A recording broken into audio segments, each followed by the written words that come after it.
कोमल जब भी अपने पति राजन के बारे में सोचती थी, उसका मन बहुत दुखी हो जाता था।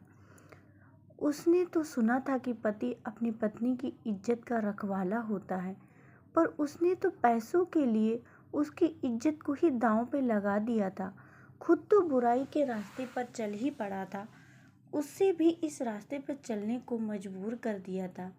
6 महीने पहले जब कोमल की शादी राजन से हुई थी, तो वह मन में हजारों सपने लेकर अपने पति के घर आई। शुरुआती दिनों में उसके सपने पूरे होते भी दिखे। उसके ससुराल वाले खाते पीते लोग थे और वहाँ कोई कमी नहीं थी। गरीबी में पड़ी बड़ी कोमल के लिए इतना होना बहुत था। उसे लग रहा था कि ससुराल आकर उसकी जिंदगी बदल गई, उसकी गरीबी हमेशा के लिए पीछे छूट गई। पर बीते दिनों के साथ उसका यह सपना टूटने लगा था। कोमल के मायके की जिंदगी गरीबी और तंगहाली से भरी जरूर थी, पर वहाँ उसकी इज्जत थी। जैसे ही वह 20 साल की हुई थी, उसके माँ बाप उसकी इज्जत के प्रति बहुत ज़्यादा ही सोचते थे। शादी के शुरुआत के दिनों में राजन का बर्ताव कोमल के प्रति अच्छा था। उसके सास ससुर भी उसका ख्याल रखते थे, पर आगे चलकर राजन का बर्ताव कोमल के प्रति कठोर होता चला गया। राजन कपड़े का कारोबार करता था। उस अपने कारोबार में 50,000 रुपये का घाटा हुआ। उसे महाजन का उधार चुकाने के लिए अपने दोस्त से 50,000 रुपये का कर्ज लेना पड़ा। रजत नाम का यह दोस्त जब राजन से अपने पैसे मांगने लगा तो उसके हाथ पैर फूलने लगे। उसे समझ में नहीं आ रहा था कि वह इतने रुपए कहाँ से लाए ताकि छुटकारा पा सके।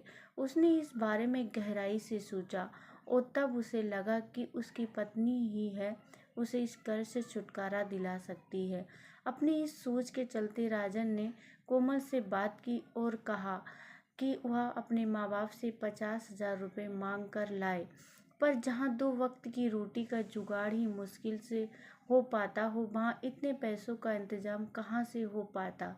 ठीक है, राजन उदास लहजे में बोला, पर मेरे पास एक और तरीका है। कोमल मुस्कुराते हुए बोली, मेरे पास रूप और जवानी की दौलत तो है, मैं इसी का इस्तेमाल करके पैसों का इंतजाम करूंगी।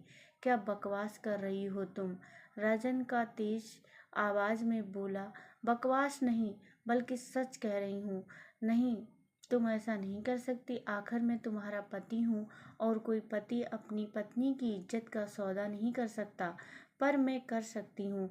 आजकल कुटिल आवाज में बोली, क्योंकि पैसा पहले है और पति बाद में। उनकी स्कीम के अनुसार रात के तकरीबन 10 बजे राजन लौटा तो उसके साथ उसका एक दोस्त रजत भी था, जिससे उसने कर्ज लिया था। राजन अपने दोस्त रजत को लेकर अपने बेडरूम में आ गया। उसने कोमल से कहा कि वह उसके और उसके दोस्त के लिए खाने पीने का इंतजाम करे। आधे घंटे बाद जब कोमल उनका खाना लेकर बेडरूम में पहुंची तो दोनों शराब की बोतल खोले बैठे थे। कोमल खाना लगाकर और खड़ी हो गई। शराब पीने के साथ साथ वे दोनों खाना खाने लगे। खाना खाते समय रजत रह रहकर कोमल को बड़ी कामुक निगाहों से देखने लगता था। जब वे लोग खाना खा चुके तो कोमल जूठे बर्तन लेकर रसोई में चली गई। थोड़ी देर देर बाद राजन ने उसे पुकारा। कोमल कमरे में बेड के पास खड़ी थी और राजन के साथ बैठा रजत उसे बड़ी कामुक निगाहों से घूर रहा था। कोमल ने आंखों ही आंखों में कुछ इशारा किया और राजन उठा और कुछ बोला।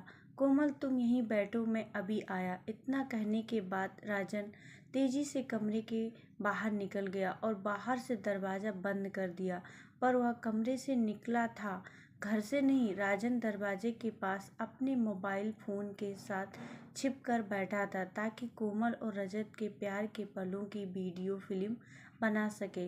राजन के कमरे से निकलते ही रजत कोमल से छेड़छाड़ करने लगा। यह कहकर क्या कर रहे हो तुम? कोमल नकली नाराजगी दिखाते हुए बोली, छोड़ो मुझे। तुम्हें कैसे छोड़ दूँ जाने मन? रजत बोला, बड़ी मुश्किल के बाद तो तुम मेरे हाथ आई हो। कहते हुए उसने कोमल को अपनी बाहों में भर लिया।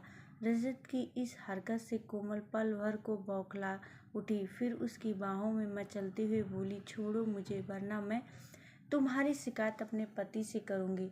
पति कहकर रजत कुटिलता से मुस्कुराया। तुम्हारा पति भला मेरा क्या बिगाड़ लेगा? वह तो गले तक मेरे कर्ज में डूबा हुआ है।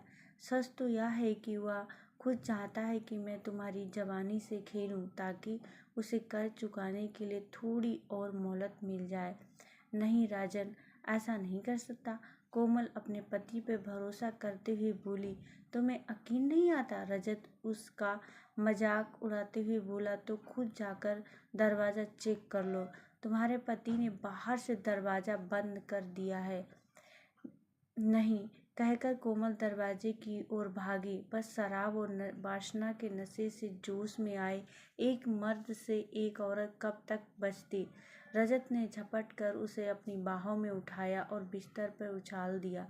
अब कोमल संभालती हुई उस पर सवार थी। ऐसा करते हुए यह बात रजत के सपने में भी न थी कि उसका यह मजा आगे चलकर उसके लिए कितनी बड़ी मुसीबत खड़ी करने वाला है। रजत के जाने के बाद जब रजत कमरे में आया तो नकली गुस्सा और अपमान से भरी कोमल बोली, कैसे पति हो तुम? पति तो अपनी पत्नी की इज्जत की हिफाजत के लिए अपना सब कुछ दांव पर लगा देते हैं, पर तुमने तो अपना कर्ज उतारने के लिए अपनी पत्नी की इज्जत को ही दांव पर लगा दिया। बदले में राजन मुस्कुराते हुए बोला, कोमल, कुछ पल रजत के साथ बिताने के एवज में अब हमें उसके कर्ज से जल्दी ही छुटकारा मिल जाएगा। इसके तीसरे दिन जब रजत अपने पैसे मांगने राजन के घर पहुंचा तो राजन ने उसे अपने मोबाइल फ़ोन से बनाई हुआ वीडियो फिल्म दिखाई। फिर उसे धमकाता हुआ बोला, रजत, अब तुम अपने पैसे भूल ही जाओ। अगर तुमने ऐसा नहीं किया तो यह वीडियो क्लिप पुलिस तक पहुंचा दूंगा और तुम्हारे खिलाफ रिपोर्ट लिखवा दूंगा कि तुमने मेरी पत्नी के साथ बलात्कार किया है। इसके बाद पुलिस तुम्हारी क्या गत बनाएगी, इसकी कल्पना तुम आसानी से कर सकते हो। रजत हैरान सा राजन को देखता रह गया। उसके चेहरे से खौफ झलकने लगा था। वह चुपचाप राजन के घर से निकल गया। इधर राजन ने उसके इस डर का भरपूर फायदा उठाया। इस वीडियो क्लिप को आधार बनाकर वह रजत को ब्लैकमेल कर उससे पैसे ऐंठने लगा। रजत राजन की साजिश का शिकार जरूर हो गया था, पर वह भी कम शातिर न था। आखिर वह लाखों रुपए का कारोबार ऐसे ही नहीं चलाता था। उसने इस मामले पर गहराई से विचार किया और राजन के हथियार से ही उसे मात देने की योजना बनाई। अपनी मोबाइल के तहत जब अगली बार राजन उससे पैसे वसूलने आया तो रजत बोला, राजन, तुम कब तक मुझे यूं ही ब्लैकमेल करते रहोगे? आखिरकार तुम मेरे दोस्त हो, कम से कम इस बात का तो लिहाज करो। मैं पैसों के अलावा और किसी का दोस्त नहीं हूँ। अगर मैं पैसे कमाने का इससे भी बड़ा जरिया तुम्हें बता दूँ तो क्या तुम मेरा पीछा छोड़ दोगे? क्या मतलब? राजन की आंखों में लालच की चमक उभरी। मेरी नज़र में एक करोड़पति है जिसकी कमजोरी खूबसूरत और घरेलू औरतें हैं। अगर तुम बुरा ना मानो तो तुम कोमल को उसके पास भेज दिया करो। इससे तुम हजारों नहीं बल्कि लाखों रुपए कमा सकते हो। लालच के चलते कोमल और राजन रजत द्वारा फैलाए जाल में फंस गए। अब रजत ने उस आदमी के साथ काजल के रंगीन पलों की वीडियो क्लिप बना ली और एक शाम जब पति पत्नी उसके पास आए तो यह फिल्म उन्हें दिखाई।